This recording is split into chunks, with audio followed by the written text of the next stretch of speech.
घबराई हुई भारतीय जनता पार्टी ये मानती है कि राहुल जी को परेशान करने से, जेल की धमकी देने से उनका शासन सलामत रहेगा।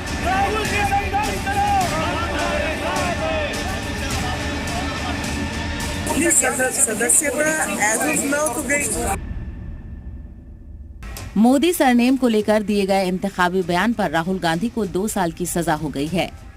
एक तरफ बीजेपी इसे किए की सजा बता रही है, तो वहीं कांग्रेस इसको लेकर बड़े आंदोलन की तैयारी में जुट गई है और आज दिल्ली में कई एहतजाजी प्रोग्राम और मीटिंग हो रही है।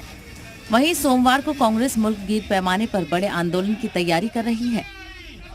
इस मामले में कांग्रेस ने कहा कि मोदी सरकार की डराने धमकाने की सियासत की एक अहम मिसाल है। पार्टी ने मामले को न सिर्फ कानूनी तौर पर बल्कि सियासी तौर से भी लड़ने का ऐलान किया है। ये एक राजनीतिक मुकाबला भी है, इसको हम सीधा मुकाबला करेंगे, हम पीछे हटेंगे नहीं, हम डरेंगे नहीं, इसको हम एक बड़ा राजनीतिक मुद्दा भी बनाएंगे। इस बीच कांग्रेस एमपी रेणुका चौधरी ने पीएम मोदी के खिलाफ हद के इज्जत का केस दर्ज कराने की बात कही है। उन्होंने एक वीडियो ट्वीट करके इल्जाम लगाया कि पीएम मोदी ने उन्हें सुपर्णखा कहकर खिताब किया था। सभापति जी, मेरी आपको प्रार्थना है, रेणुका जी को कुछ मत कीजिए।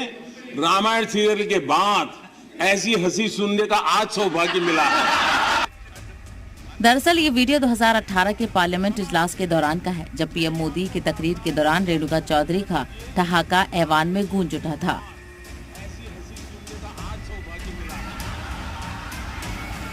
हालांकि बीजेपी ने कांग्रेस पर पलटवार करते हुए पूछा है कि क्या उसे कोर्ट पर भरोसा नहीं है। बीजेपी ने कहा है कि कानून ने अपना काम किया है। कांग्रेस पार्टी के और नेताओं का टिप्पणी और प्रतिक्रिया से जाहिर होता है कि देश के इंस्टीट्यूशन पर, संस्थानों पर इनका कोई इज्जत और सम्मान नहीं। राहुल गांधी पर फैसले को लेकर कांग्रेस एहतजाज पर उतर आई है। कल दिल्ली की रियासती सदर की क़यादत में एहतजाज हुआ, जहां हामियों ने बीजेपी हुकूमत के खिलाफ नारेबाजी की।